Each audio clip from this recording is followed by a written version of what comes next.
అనుష ఇవాళ ఏంటి స్పెషల్ చేస్తున్నావుగా? నేను ఏం చేస్తున్నా అంటే చట్నీ చేస్తున్నా. హాయ్ ఫ్రెండ్స్, ఈరోజు నేను చట్నీ చేస్తున్నా. చట్నీ ఏమేమి వేసి చేస్తున్నా అంటే పచ్చిమిర్చి, టమాటా, దొండకాయ, ఇదిగో బీరకాయ మనము పొట్టు తీయని అవసరం లేదండి, కట్ చేసుకుంటే సరిపోతుంది. ఇటు కొంచెం ఇది చిన్న చిన్న కట్ చేసుకుంటే సరిపోతుంది. ఇంకా కొత్తిమీర, పుదీనా ఇవన్నీ వేసి నేను చట్నీ వేస్తానండి. ఎల్లిపాయ, జీలకర్ర గుడంగా వేసుకోవాలి.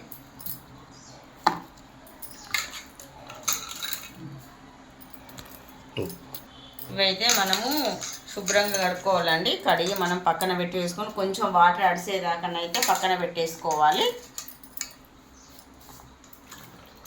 ఫస్ట్ నేనైతే ఒక కడాయి పెట్టుకున్నా. నేనైతే ఆయిల్ పోస్తున్నాను. మనం ఆయిల్ ఎంత సరిపోతుందో అంతవరకు పోసుకోవాలి. నూనె కలిగి ఫస్ట్ కరివేపాకుని పుదీనా వేస్తున్నాను. ఎందుకంటే మనకి ఇది కొంచెం స్మెల్ వస్తుంది కదా, పుదీనా మనకు నూనెలో ఫ్రై అయితే స్మెల్ రాదు. అందుకే ఇది ఫస్ట్ వేసి ఫ్రై చేస్తున్నాను. ఫ్రై అయిపోయిందండి. పచ్చిమిర్చి వేస్తున్నాను.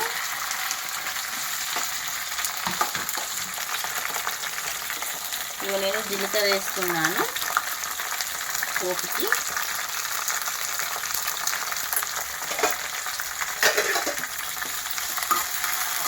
వెల్లిపాయ వేస్తున్నాను. ఇది మనకు మిర్చి కొంచెం ఫ్రై కావాలి. ఇగో మిర్చి ఫ్రై అయింది. ఇగో బీరకాయ, దొండకాయ వేస్తున్నాను.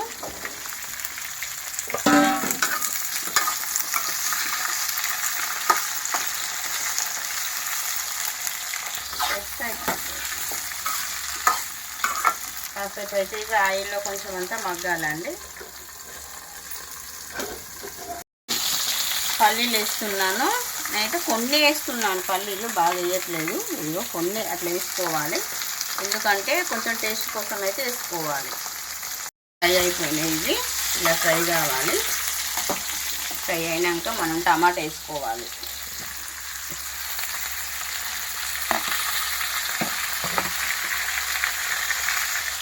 మనకి ఉప్పు వేస్తానైతే టమాటా తొందరగా ఫ్రై అయిపోతుంది, అందుకే నేను ఉప్పు వేసాను.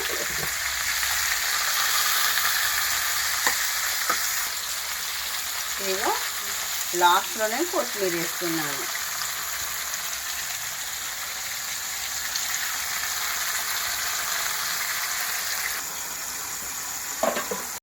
ఫ్రై అయిపోయిందండి. ఇలా ఫ్రై కావాలి.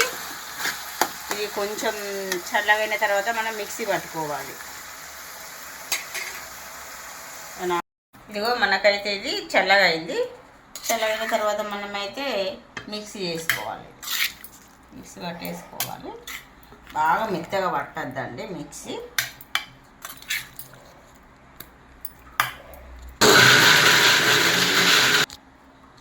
ఇదిగో చట్నీ పట్టేసాను. ఇక బాగా మెత్తగా పట్టుకోవద్దండి, ఇట్లా కొంచెం ఇట్లా ఉండాలి. ఎందుకంటే రైస్లోకి బాగుంటుంది, మనము ఇడ్లీకి బాగుంటుంది, దోశకి బాగుంటుంది. నేను పచ్చడి పోపు చేస్తున్నాను. నేనైతే పోపులో ఏమేమి కలిపిందంటే జీలకర్ర, ఆవాలు, మినపప్పు కలిపానండి. ఎండుమిర్చి గింజలు కూడా కరివేపాకు వేస్తున్నాను.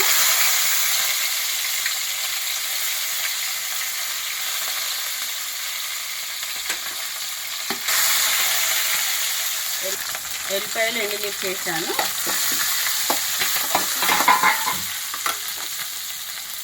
పచ్చడి పోపు పెట్టుకుంటే మనకి మంచిగా ఉంటుంది. ఈ పచ్చడి మనకి ఒక 2-3 రోజులు కూడా మనకు ఉంటుంది, ఖరాబ్ కాదు పచ్చడి.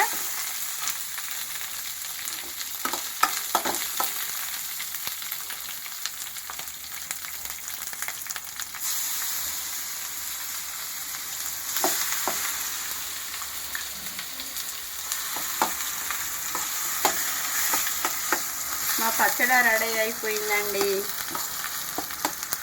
ఎంతమందికి ఇష్టమో పచ్చడి కామెంట్ బాక్స్లో కామెంట్ చేయండి. ఈ పచ్చడి మీకు కూడా నచ్చినట్టయితే ట్రై చేయండి. లైక్ చేయండి, షేర్ చేయండి, సబ్స్క్రైబ్ చేయండి.